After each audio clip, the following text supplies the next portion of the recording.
जय हिंद। चलिए देखते हैं बायोलॉजी का एक बहुत बड़ा चैप्टर है कोशिका। देखिए कोशिका के बारे में हम अध्ययन करते हैं। कोशिका के इंग्लिश में बोला जाता है सेल। हालांकि कोशिका का टेक्निकल नाम होता है साइटो। और आप इस साइटो का अध्ययन कीजिएगा तो हो जाएगा साइटोलॉजी। और कोशिका को जब भी बायोलॉजी में पढ़ा जाएगा ना तो इसे सेल नहीं कहा जाएगा। सेल इसका इंग्लिश नाम होता है, बायोलॉजिकल नाम होता है साइटो। साइको नहीं, साइको माने पागल होता है। साइटोलॉजी क्या हो जाएगा, इसका अध्ययन हो जाएगा। देखिए कोशिका जो होता है ना वो बहुत लड़कों को लगता है यह शरीर का सबसे छोटा अंग है। यह सबसे बड़ा गलत बात है। यह सबसे छोटी इकाई है, यूनिट ऑफ सेल है, ना कि पार्ट ऑफ सेल है, ना कि यूनिट ऑफ बॉडी है। यह सबसे छोटा पार्ट नहीं है। ये आप आगे खुद ही समझ जाएंगे कि सबसे छोटा अंग और सबसे छोटा इकाई में क्या अंतर होता है। देखिए कोशिका का जो खोज यानी जो उनके जनक थे ना वो रॉबर्ट हुक थे। इन्होंने मरी हुई कोशिका का खोज किया था और छोटी सी जूम करके मैक्रोस्कोप में देखने के बाद पता चला था। सबसे पहले जो जीवित कोशिका का खोज किया गया था ना वो एंटोनियम और लेवेनहुक ने किया था। और कहेगा कि कोशिका विज्ञान के जनक कौन है तो रॉबर्ट हुक है। खोजे यही थे, मरा खोजे या जिंदा खोजे, लेकिन वो एक अलग मैटर हो जाता है। अब स्लाइडन एवं श्वास नाम के दो व्यक्ति आए। इन्होंने कहा कि पूरा शरीर कोशिकाओं से ही मिलकर बना है। पूरे शरीर में जहाँ जहाँ वो कोशिकाएं ही है। कोशिका का सिद्धांत यानी शरीर कोशिकाओं से मिलकर बना, यह किसने बताया था? स्लाइडन एवं स्वान ने बताया था। अब एक आता है सबसे छोटी कोशिका और सबसे बड़ी कोशिका में अंतर आता है। इसमें दो तरह का क्वेश्चन होता है, मानव में सबसे छोटी और सबसे बड़ी, और ओवरऑल दुनिया में सबसे छोटी और सबसे बड़ी। देखिए दुनिया में सबसे छोटी कोशिका होती है माइकोप्लाज्मा की। ये एक यूनिसेलुलर होता है और ये माइकोप्लाज्मा दुनिया का सबसे छोटी कोशिका है, माइकोप्लाज्मा है। और दुनिया का सबसे बड़ी कोशिका जो होती है वो शुतुरमुर्ग के अंडे की होती है। ये मानव में अब हम देखते हैं। मानव में जो सबसे छोटी कोशिका होती है वो मेल के स्पर्म यानी शुक्राणु की होती है। मेल का जो स्पर्म जो शुक्राणु होता है उसकी कोशिका सबसे छोटी होती है मानव में। और यही मानव में सबसे बड़ी कोशिका को बात करते हैं तो मानव में सबसे बड़ी कोशिका फीमेल के ओवम यानी अंडाणु की कोशिका होती है। फीमेल का ओवम सबसे बड़ी कोशिका और मानव में मेल का स्पर्म सबसे छोटी कोशिका होती है। सबसे छोटी कोशिका कौन होती है? मेल का स्पर्म। और फीमेल में सबसे बड़ी कोशिका ओवम सबसे बड़ी कोशिका होती है। अब एक होता है सबसे लंबी कोशिका। लेंथ में लंबाई किस चीज़ की है? देखिए बड़ा और लंबा में कई लोग अंतर नहीं समझ पाते हैं। देखिए लाल किला बहुत बड़ा है और कुतुब मीनार बहुत लंबा है। बड़ा और लंबा में अंतर समझ होता है। देखिए सबसे लंबी कोशिका जो होती है वह न्यूरॉन यानी ब्रेन की कोशिका होती है। न्यूरॉन यानी ब्रेन की कोशिका होती है। अब एक ऐसी कोशिका होती है, ब्रेन की जो कोशिका होती है इसमें कोशिका विभाजन नहीं होता है। कोशिका विभाजन मतलब क्या होता है? एक कोशिका टूटकर दो नई कोशिकाओं का निर्माण करना। जैसे मान लीजिए यहाँ की एक कोशिका मर गई, यहाँ की कोशिका मर गई थी, यहाँ तो खाली जगह हो गया, तो बगल की कोशिका यहाँ विभाजन कर जाएगी और एक से दो में बनेगी। एक से दो में बनेगी और एक जो विभाजन हुआ है वो एक अपने जगह रख लेगा और जो मर गया उसको दे देगा। क्षति पूर्ति हो सकती है। जो ब्रेन की कोशिकाएं होती है ना वो न्यूरॉन सेल, उसमें कोशिका विभाजन होता ही नहीं है। इसीलिए आपके अगर ब्रेन के अंदर चोट लग गया ना तो वो कभी ठीक नहीं होगा। ऊपर मारिए तो चलेगा और नीचे थोड़ा मार दीजिए तो भी फूट जाएगा, चमड़ा से खून निकलेगा तो भी सहेगा। और हड़ाहे मार दीजिए हड्डी टूट जाएगा तब भी चलेगा। और अगर हुमच दिए ना तो वो ब्रेन के अंदर चला जाएगा, अब वो ठीक नहीं होने वाला है। इसीलिए पुलिस ना आपको कहती है बबुआ हेलमेट पहन, क्योंकि इसमें कोशिका विभाजन सेल डिवीजन नहीं होता है। एक बार लगा ना तो हमेशा के लिए डिलीट हो जाओगे दुनिया से, रिसाइकल बिन में भी नहीं मिलोगे। समझ में आ गया यहाँ तक? अब हम बात करते हैं सबसे तेज विभाजन किस में होता है। जहाँ विभाजन नहीं होता है वह जगह टूटने फूटने के बाद ठीक नहीं होगा, और जहाँ विभाजन सबसे तेज होता है ना वहाँ टूट फूट के बहुत जल्दी रिकवर हो जाता है। क्या होता है? टूट फूट के बहुत जल्दी रिकवर। सबसे तेज कोशिका विभाजन लीवर में होता है। हम आपको पढ़ा दिए थे बहिर्स्रावी ग्रंथि नाम के चैप्टर में। जो लीवर जो होता है ना, अगर आप लीवर को काट दीजिएगा तो वो अपने से ठीक हो जाएगा। क्वेश्चन भी पूछता है वह कौन सी कोशिका है जो अपने क्षतिपूर्ति को स्वतः ठीक कर सकती है, यानी क्षतिग्रस्त कोशिकाओं को स्वतः ठीक कर सकती है, तो वो लीवर कर सकती है। और ब्रेन में कोशिका विभाजन नहीं होता है। समझ में आ गया? यहाँ बड़ा छोटा ओवरऑल में है और यहाँ बड़ा छोटा मानव में है। अब हम बात करते हैं कोशिका के मेन अंगक के बारे में। देखिए, जैसे आप किसी ईंट को जोड़ेंगे तो वो एक दीवार का रूप ले लेगा। अब ऐसा तो नहीं है कि दीवार में सिर्फ ईंट ही लगता है, सीमेंट भी लगता है, ढलाई वगैरह भी होता है, बालू भी लगता है, लेकिन केवल ईंट का भी दीवार खड़ा कर सकते हैं, लेकिन दीवार थोड़ा कमज़ोर हो जाएगा। यहाँ मेन देखिए, ईंट को जोड़ेंगे तो क्या होगा, दीवार, और कई सारे दीवार को जोड़ेंगे एक रूम हो जाएगा, एक कमरा बन जाएगा। और रूम को आप सिस्टमेटिक तरीके से सजा दीजिएगा तो क्या बन जाएगा, एक घर का निर्माण। इसी तरह हमारे बॉडी भी है। आप कोशिका को जोड़िएगा तो बन जाएगा टिश्यूज। क्या बन जाएगा, कोशिका को जोड़ेंगे तो टिश्यूज यानी उत्तक बन जाएगा, और उत्तक को जोड़ेंगे तो बन जाएगा अंग। आँख भी एक अंग है, जीभ में भी एक अंग है, सब एक अंग है, हड्डी भी एक अंग है। देखिए, अब इस अंगों को जोड़िएगा ना तो बन जाएगा पूरा का पूरा शरीर बन जाएगा। समझ में आ गया आपको? कोशिका एक इतना चीज़ समझ में आ गया। इसका एक तब तक आप इसका एक स्क्रीनशॉट ले लीजिए, उसके बाद हम आपको इसी पार्ट में आगे बताते हैं। देखिए, हम कोशिका के पार्ट्स को अब हम समझते हैं। देखिए, कोशिका के अंग यानी कोशिकांग किसे कहते हैं, तो सबसे पहले आती है कोशिका झिल्ली। इसे इंग्लिश में कहते हैं सेल मेम्ब्रेन। इसका दूसरा नाम होता है प्लाज्मा झिल्ली। ये एक झिल्ली के समान होती है।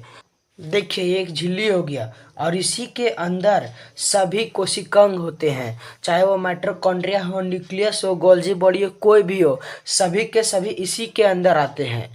इसकी विशेषता समझिए, ये पादप यानी प्लांट सेल में भी पाया जाता है और जंतु यानी एनिमल सेल में भी पाया जाता है। हम हो गए, बकरी हो गए, जानवर हो गए, घोड़ा हो गए, गधी हो गए, जितने भी जानवर हो गए जो चल फिर सकते हैं, इन्हें हम लोग कहते हैं जानवर। और जो एक जगह सिर्फ खड़े होकर हिल डुल सकते हैं उसे कहते हैं पादप। जैसे पेड़ पौधे हिल डुल सकते हैं सिर्फ, वो क्या हो गए, पादप हो गए। समझ में आ गया? बकरी क्या हो गई, जंतु हो गए। हम लोग क्या हो गए, जंतु हो गए। ये जंतु में भी पाया जाता है और पादप में भी पाया जाता है, ये दोनों में पाया जाता है। ये किस चीज़ का बना होता है, तो प्रोटीन का बना होता है, प्रोटीन प्लस लिपिड का बना होता है। ये एक झिल्ली के आकार का होता है। देखिए, अगर आप सामान खरीदने जाते हैं तो देखते होंगे थोड़ा सा आलू, थोड़ा सा प्याज, थोड़ा सा मिर्ची, कुछ कुछ ले लेंगे तो एक झिल्ली में दे देता है। उसी के तरह एक झिल्ली होता है। इसके अंदर बहुत सारे चीज़ होते हैं। कोशिका के सभी अंग इसी झिल्ली में रहते हैं।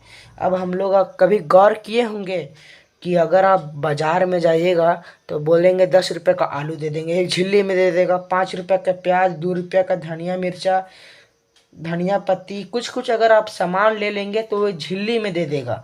अगर उसी में आप ज़्यादा सामान ले लेंगे ना तो वो दोहरी झिल्ली यानी डबल झिल्ली कर देता है। देखें इस चीज़ को आप, जो कोशिकाएं थोड़ी बड़ी होती है ना उसमें डबल झिल्ली होता है, और डबल झिल्ली ही किस में होता है, डबल झिल्ली।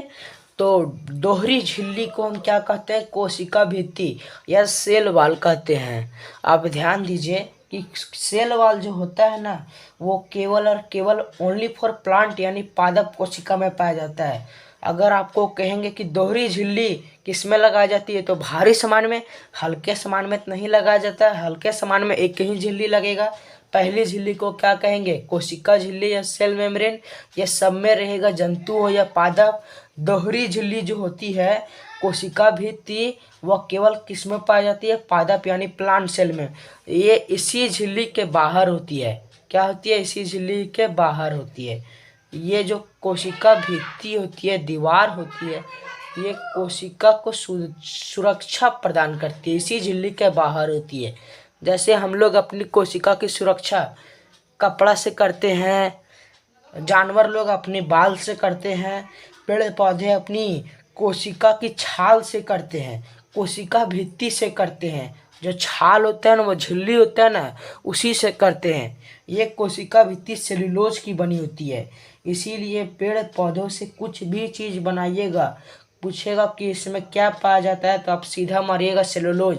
हमारा जो कपड़ा होता है ना, ये भी कपास से बना होता है, रुई से बना होता है। इसमें भी सेलुलोज पाया जाता है। जो कागज बनता है वो भी इस पेड़वे से बनता है, उसमें भी सेलुलोज होता है। जो नोट छापा जाता है ना, वो भी कागज से बनता है, सेलुलोज से बनता है। समझ में आ गया।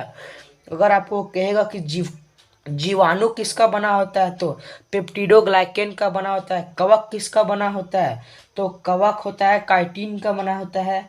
समझ गए। इसका हम पीडीएफ डिस्क्रिप्शन में दे देंगे, वहाँ से आप लिख लीजिएगा। इस सब का पीडीएफ हम दे देते हैं, वहाँ डिटेल से पूरा बता दिया। अगर यहाँ धीरे धीरे दे देंगे तो ज़्यादा टाइम लॉस हो जाएगा, यहाँ लिखेंगे पूरा तो आपको अगर बोलेगा जंतुओं में क्या पाया जाता है, कोशिका झिल्ली। पादकों में भी कोशिका झिल्ली दोनों में, लेकिन कोशिका भित्ति केवल और केवल पेड़ पौधे में। समझ में आ गया। ये सुरक्षा तथा आकार प्रदान करता है। ये इतना तो समझ गए। इसका एक स्क्रीनशॉट ले लीजिए। इसका हम पार्ट को समझा रहे हैं। देखिए अब हम माइटोकॉन्ड्रिया के बारे में समझते हैं। इसे हिंदी में कहते हैं सूत्रकणिका। इसका खोज अल्टमैन ने किया था। कभी कभी इसके खोजकर्ता पूछता है तो खोज कहेगा तो अल्टमैन ने किया था। देखिए यहाँ माइटोकॉन्ड्रिया को हम एम से लिख दिए हैं। ये माइटोकॉन्ड्रिया क्या करता है, देखिए जब हम श्वास लेते हैं तो हम आपको श्वसन तंत्र में बता दिए हैं कि हीमोग्लोबिन उस ऑक्सीजन को लेके कोशिका में चला जाता है और माइटोकॉन्ड्रिया को दे देता है। और ये माइटोकॉन्ड्रिया में जाके ऑक्सीजन क्या करता है, एक साइकिल चलाता है, एक चेन रिएक्शन करता है। और इसकी खोज क्रेब्स नामक विद्वान ने किया था। अतः उस चेन रिएक्शन को हम क्रेब्स साइकिल कहते हैं। अगर आपको कहेगा कि कोशिका के अंदर की क्रेब्स चक्र कहाँ चलता है तो कहाँ चलेगा, माइटोकॉन्ड्रिया के अंदर चलता है। समझ में आ गया। माइटोकॉन्ड्रिया के अंदर चलेगा। ये जो क्रेब्स चक्र है, इसके फलस्वरूप क्या बनता है, एटीपी बनता है। और इसके फलस्वरूप क्या बनता है, एटीपी का निर्माण होता है। और 38 एटीपी मिलकर एक ग्लूकोज को बनाता है। और यही ग्लूकोज हमको ऊर्जा यानी पावर देता है। अगर आपको कहेगा कि ऊर्जा गिरी किससे कहते हैं तो माइटोकॉन्ड्रिया को, पावर हाउस माइटोकॉन्ड्रिया को, शक्ति गिरी माइटोकॉन्ड्रिया, सभी यही होता है। अगर आपको कहेगा माइटोकॉन्ड्रिया में कौन सा चक्र चलता है तो क्रेब्स चक्र चलता है। तो कहेगा कोशिका के अंदर ऑक्सीजन को लेकर श्वसन का काम कौन करता है तो ये कौन करेगा बाबू, माइटोकॉन्ड्रिया करेगा। एक और क्वेश्चन पूछता है इसमें कि माइटोकॉन्ड्रिया की आंतरिक दीवारों को क्या कहते हैं तो उसे हम लोग कहते हैं क्रिस्टी। क्या कहेंगे, क्रिस्टी कहेंगे। आंतरिक दीवार को हम क्रिस्टी कहते हैं। समझ में आ गया। अब आप बताइए, हमारे शरीर में चारों ओर कोशिकाएं हैं। जीभ में भी है, उंगली में भी है, हाथ में भी है, पैर में भी है। हर जगह कोशिकाएं हैं और हर जगह माइटोकॉन्ड्रिया है। अगर जहाँ जहाँ कोशिका रहेगा वहाँ वहाँ उसके अंदर माइटोकॉन्ड्रिया रहेगी। आपको तो समझ में आ गया होगा कि कोशिका सबसे छोटा नहीं होता है, क्योंकि इसके अंदर खुद ही ये सब चीज़ है। तो देखिए, कोशिका के अंदर जो माइटोकॉन्ड्रिया होता है वो ऊर्जा बनाता है। अब एक बात बताइए, मेरे पैर में भी कोशिका है, जीभ में भी है, सब जगह है। एक बात बताइए, जो आदमी दौड़ रहा है, जो धावक है, उसको सबसे ज़्यादा पैर में ऊर्जा की ज़रूरत होती है। अगर देखिए हम आपको पढ़ा रहे हैं तो हमारे सबसे ज़्यादा ऊर्जा जीभ को ज़रूरत है। कोई मान लीजिए सिलाई कर रहा है या बैडमिंटन खेल रहा है तो उसको हाथ में ज़रूरत है, जबकि बन रहा है हर जगह। किसी को ज़रूरत है, किसी को नहीं है। ये बहुत डिसबैलेंस हो गया। जैसे हम यहाँ पे आपको पढ़ा रहे हैं तो हमारा जीभ है बहुत लंबा, और इस जीभ की कोशिका बना रही है क्या, माइटोकॉन्ड्रिया की मदद से ऊर्जा बना रही है। और 1 घंटा पढ़ाएं तो ये जीभ चलते चलते चलते चलते थक जाएगा और ये इसका ऊर्जा ख़त्म हो जाएगा। अब ये चलने छोड़ देगा, यह थथलाना शुरू कर देगा जीभ। जब हम चुपचाप खड़ा है, ज़्यादा अगर चल उल नहीं रहे हैं, पैर इतना बड़ा है, कोशिका उसमें ज़्यादा बनेगी, उसमें ऊर्जा ज़्यादा बनेगा। अगर एक आदमी चाहिए ना कि पूरा ऊर्जा को खखोर के लेके आए कहाँ तक, जीभ तक, इसको ज़्यादा काम है इसको दे दो। एक आदमी ऊर्जा को परिवहन के लिए चाहिए कि जहाँ ऊर्जा कम है वहाँ से लेके जहाँ ऊर्जा की ज़्यादा ज़रूरत है वहाँ पहुँचा दे। इस परिवहन करने वाले को क्या कहते हैं, गोल्जी बॉडी यानी गोल्जी अपरेटस। इसका खोज कैमिलो गोल्जी ने किया था, इसीलिए इसी के नाम पर हो गया। इंग्लिश हिंदी दोनों यही होता है। गोल्जी अपरेटस यानी गोल्जी काय होता है। इसका खोज किसने किया था? Camillo Golgi. ये परिवहन का काम करता है। जहाँ प्रोटीन की कम ज़रूरत है वहाँ से प्रोटीन उठा के जिसको ज़्यादा ज़रूरत है उसको दे देता है। जहाँ ऊर्जा की कम ज़रूरत है वहाँ से लेके ज़्यादा वाले को दे देता है। ये बहुत ज़रूरी है। अगर गोल्जी बॉडी नहीं होता ना तो जीव थक गया, अगर थोथला के बंद हो गया जीव। समझ में आ गया? ये पूरे शरीर में ऊर्जा को एक बैलेंस बना के रखता है। इसीलिए आपका शरीर थकता है तो चारों ओर से थकता है। ऐसा थोड़ी है कि आप थक गए तो कमर थक गया है बाकी सब ठीक ठाक है, ऐसा थोड़ी होता है। पूरी बॉडी को बैलेंस बना के रखता है गोल्जी बॉडी। समझ में आ गया? अब हम अगला देखते हैं। ये तो गोल्जी बॉडी आप समझ गए। अगला है हमारा वैक्यूल्स यानी रसधानियाँ। हमारे शरीर में 65% जो है ना वो 65% पानी है। अब आप कहिएगा 65% पानी है यानी अगर कोई व्यक्ति 100 किलो का है, 1 क्विंटल का, तो उसमें 65 किलो पानी है। ससुरा उसके पेट में इतना पानी गया कैसे? 65 लीटर पेट में नहीं है पनिया। पेट में तो 1-2 लीटर जो हम पीते हैं, सारा का सारा पानी कोशिका के अंदर भरा हुआ है। कोशिका के अंदर पूरा का पूरा पानी भरा हुआ है। और यह पानी कहाँ रहता है? वैक्यूल्स में रहता है यानी रसधानी में रहता है। हम लोग जो जंतु में आते हैं, एनिमल सेल में आते हैं, हम लोग का वैक्यूल्स छोटा होता है और पेड़ पौधों का वैक्यूल्स, कोशिका के अंदर का जो वैक्यूल्स होता है वह बहुत बड़ा होता है ताकि पानी को वो स्टोर करके रख सके। समझ में आ रहा है यहाँ तक? देखिए 65% शरीर में जल होता है जो कहाँ रहता है, कहाँ स्टोर रहता है? वैक्यूल्स में स्टोर रहता है। आप इसका एक स्क्रीनशॉट ले लीजिए। इतना समझ गए? देखिए अब हम इसके आगे बता अब हम समझते हैं अंतःप्रदत्त जालिका यानी एंडोप्लाज्मिक रेटिकुलम। शॉर्टकट में इसे हम ईआर कहते हैं। शॉर्टकट में क्या कहते हैं? ईआर कहते हैं। अंतःप्रदत्त जालिका कोशिका के अंदर एक कंकाल का काम करता है। जिस तरह आपके घर में पिलर होते हैं, बीम दिए गए रहते हैं, उसी तरह कोशिका के अंदर पिलर दिए रहते हैं ताकि कोशिका पचके नहीं। अगर पचक जाएगा तो दिक्कत हो जाएगा। यह आंतरिक कंकाल का काम करता है और आंतरिक सहायता देने का काम करता है। कौन? एंडोप्लाज्मिक रेटिकुलम, ईआर जिसे कहते हैं, अंतःप्रदत्त जालिका। अब हम समझते हैं अंतःप्रदत्त जालिका जो होती है वह 2 प्रकार की होती है। ध्यान से समझिएगा कितने प्रकार की होती है? 2 प्रकार की होती है। इसी का 2 पार्ट होता है, प्रकार नहीं होता है।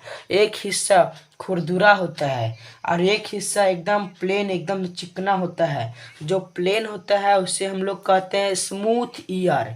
ये इस ईआर मतलब एंडोप्लाज्मिक रेटिकुलम।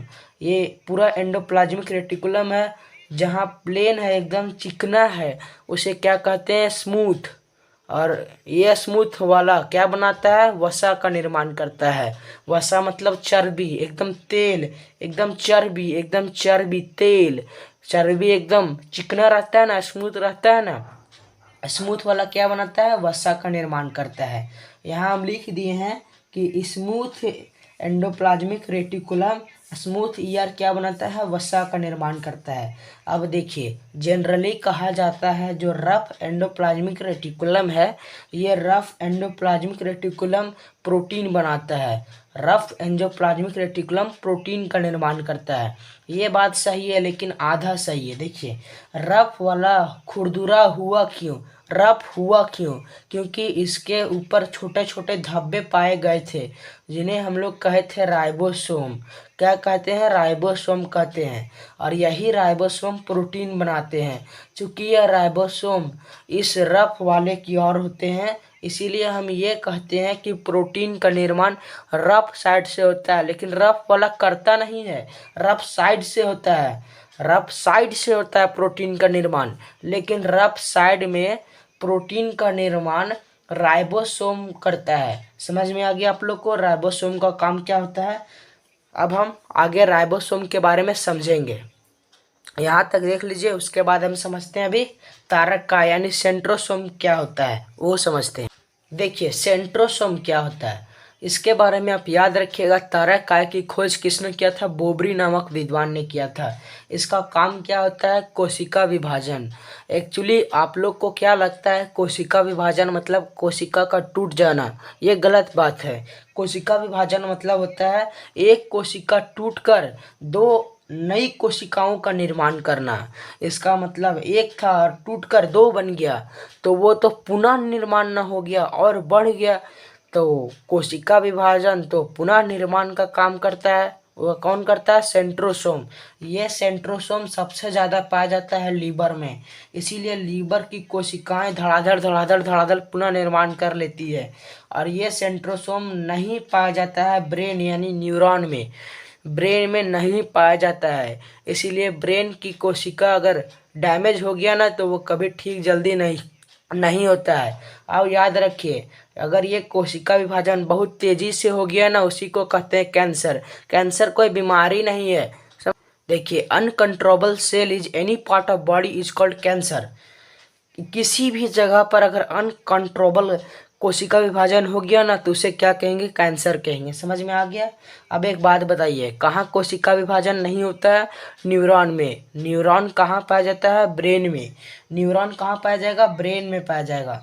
अगर बोल लिया कि न्यूरॉन कहाँ पाया जाएगा तो बोलिएगा ब्रेन। यहाँ कोशिका विभाजन नहीं होता है, इसका मतलब ब्रेन में तो कैंसर होना ही नहीं चाहिए, फिर भी ब्रेन में कैंसर हो जाता है। ब्रेन ट्यूमर बोलते हैं ना ब्रेन के कैंसर को। क्यों? यहाँ देखिए, ब्रेन जो होता है ना, इस ब्रेन में 90% न्यूरॉन सेल पाया जाता है। 90% न्यूरॉन सेल जिसमें कोशिका विभाजन नहीं होता है। और इसी ब्रेन में 10% ग्लियल सेल पाया जाता है। और उस ग्लियल सेल में ये सेंट्रोसोम उपस्थित रहता है। ये सेंट्रोसोम उपस्थित रहता है। यही सेंट्रोसोम ब्रेन के 10% वाला भाग यानी ग्लियल सेल को कंट्रोल के बाहर विभाजन कर देगा। तो ब्रेन में भी क्या हो सकता है? कोशिका विभाजन तेजी से हो जाएगा और ब्रेन कैंसर हो जाएगा। ब्रेन कहेगा किस चीज़ से बना है? तो 90% न्यूरॉन से और 10% ग्लियल सेल से बना है। न्यूरॉन सेल में क्या कैंसर नहीं होता है, लेकिन ग्लियल सेल में 10% वाला भाग में कैंसर हो जाता है और वह पूरा ब्रेन को लेकर चला जाता है। यहाँ तक आप समझ गए होंगे सेंट्रोसोम के बारे में। अब हम समझते हैं राइबोसोम के बारे में। देखिए, राइबोसोम के बारे में समझते हैं। राइबोसोम का नामकरण वगैरह के बारे में रॉबिन्सन का भी नाम आता है, हालांकि इसके खोजकर्ता पैलेडेंस थे। राइबोसोम का काम क्या होता है? यह राइबोसोम आपको हम बता दिए हैं कि एंडोप्लाज्मिक रेटिकुलम के रफ वाले पार्ट में पाया जाता है और यह प्रोटीन का निर्माण करता है। राइबोसोम एंडोप्लाज्मिक रेटिकुलम में ही पाया जाता है और रफ साइड में पाया जाता है और यह प्रोटीन का निर्माण करता है, जिस कारण इसको हम प्रोटीन की फैक्ट्री कहते हैं। समझ में आ गया? प्रोटीन की फैक्ट्री कहते हैं। आप माइटोकॉन्ड्रिया समझ गए, गोल्जी बॉडी भी समझ ही गए, वैक्यूल समझ गए, सेंट्रोसोम समझा दिए, ईयर समझा दिए। राइबोसोम देखिए, राइबोसोम को दो भाग में बांटते हैं according to sedimentation coefficient. Sedimentation coefficient का मतलब एक तरह से कहिए कि आकार को बताता है, कौन बड़ा है कौन छोटा है। और सेडिमेंटेशन कॉफिशिएंट के आधार पर हम आकार का निर्धारण देखकर साइज के मुकाबले से नहीं करते हैं, बल्कि एक लिक्विड एक फ्लूइड में दो चीज़ को डाल देते हैं। दो जो पहले गिर गया नीचे हम ये मान लेते हैं कि वो बड़ा है सेडिमेंटेशन कॉफिशिएंट के आधार पर। समझ गए? यहाँ तक आप समझ गए होंगे सेडिमेंटेशन कॉफिशिएंट किसका ज़्यादा है। अगर साइज में बड़ा है तो वो सेडिमेंटेशन कॉफिशिएंट को हिसाब से नहीं बड़ा है, जल में डालने पर या द्रव में डालने पर कौन जल्दी नीचे गया सेडिमेंटेशन कॉफिशिएंट के हिसाब से वो बड़ा है। सेडिमेंटेशन कॉफिशिएंट के हिसाब से राइबोसोम दो प्रकार का होता है। एक होता है 70S, यस यहाँ सेडिमेंटेशन कॉफिशिएंट को दर्शाता है, और एक होता है 80S। अब आप बताइए बड़ा कौन होगा? 80S वाला होगा बड़ा। 70S वाला छोटा होता है, 80S वाला बड़ा होता है। ये छोटा वाला प्रोकैरियोटिक में पाया जाता है और बड़ा वाला यूकैरियोटिक में पाया जाता है। एक्चुअली कोशिका चैप्टर ना बहुत बड़ा है और एक ही पार्ट में हम यहाँ हर टाइप को नहीं बता पाएंगे। इसके हम सेकेंड पार्ट में हम यहाँ पे अंतर समझा देंगे प्रोकैरियोटिक और यूकैरियोटिक के बारे में। समझ में आ गया? अब आप इतना सिर्फ समझिए कि जिन्हें आप बिना माइक्रोस्कोप से देख सकते हैं वो यूकैरियोटिक होते हैं। एक जनरल सा यही धारणा समझिए। और जिनको देखने के लिए आपको माइक्रोस्कोप लगाना पड़ गया वो हो गया 70s में, छोटा हो गया। आप ये जनरली समझिए इस पार्ट में। सेकंड पार्ट में हम इसको एकदम डिटेल से समझाएंगे कि प्रोकैरियोटिक क्या है और यूकैरियोटिक क्या है। अब आप बताइए, प्रोटीन फैक्ट्री किसे कहेंगे? राइबोसोम को। कितने प्रकार का? 2 प्रकार का, 70s छोटा, 80s बड़ा। खोजकर्ता पैलाडेंस थे। समझ में आया? अब हम अगला समझते हैं केंद्रक यानी न्यूक्लियस के बारे में। केंद्रक या न्यूक्लियस क्या होता है? ये कोशिका का एक बहुत बड़ा अंग होता है और पूरे कोशिका को कंट्रोल करके यही रखता है। सबको कहता है रे रे सही से काम कर, माइटोकॉन्ड्रिया ऊर्जा बना, गोल्जी बॉडी चल, इधर उधर सामान धो, वैक्यूल्स पानी रखो, सेंट्रोसोम विभाजन करो, राइबोसोम प्रोटीन बनाओ। सबको समझाता है रे रे सब ठीक ठाक से अपना अपना काम करो। कौन? न्यूक्लियस। न्यूक्लियस को जो होता है ना, इसका खोज सबसे पहले रॉबर्ट ब्राउन ने किया था। न्यूक्लियस का खोज किसने किया था? रॉबर्ट ब्राउन ने किया था। इसे हम लोग कोशिका का ब्रेन कहते हैं, ब्रेन ऑफ सेल कहते हैं, इसे कंट्रोलर भी कहते हैं।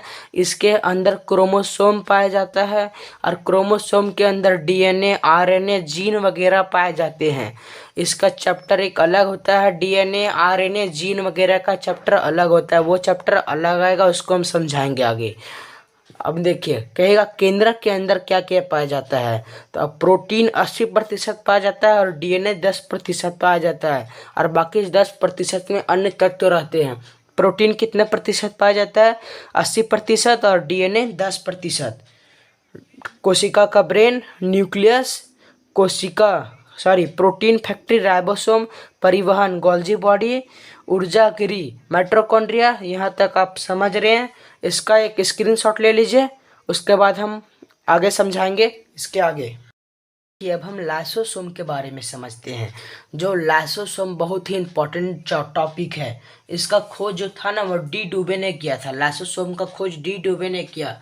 इसके अंदर एक बहुत ही शक्तिशाली पावरफुल हाइड्रोलाइटिक एंजाइम यानी जल अपघटक एंजाइम पाए जाते हैं, जो किसी भी कोशिका के अंग पर पड़ गया ना तो उसे जला के ख़त्म कर देता है, यानी पचा के रख देगा।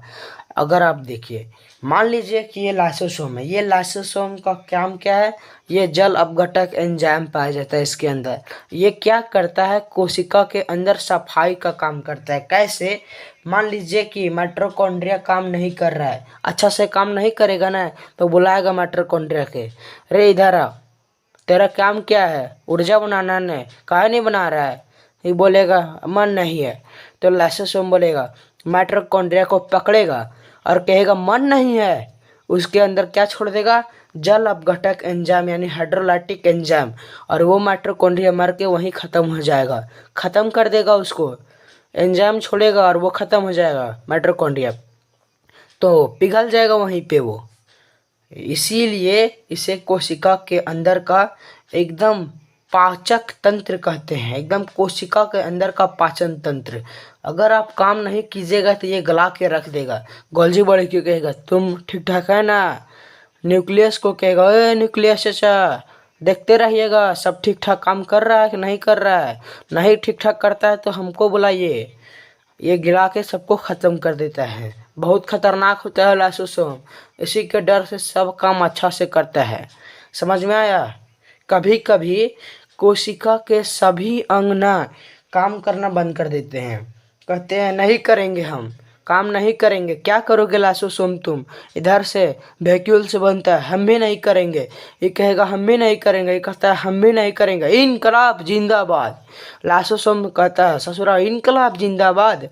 लाइसोसोम ना खुद को फाड़ देता है, और जब लाइसोसोम खुद को फाड़ देता है ना तो पूरा का पूरा जल अपघटक एंजाइम इसके अंदर से निकल कर पूरी की पूरी कोशिकाओं के अंगों पर लग जाता है और पूरी की पूरी कोशिका मर जाती है। पूरी कोशिका नहीं मरेगी, जिस कोशिका के अंदर का लाइसोसोम फटेगा ना वो कोशिका मर जाएगी, बाकी तो शरीर में रहबे करेगी।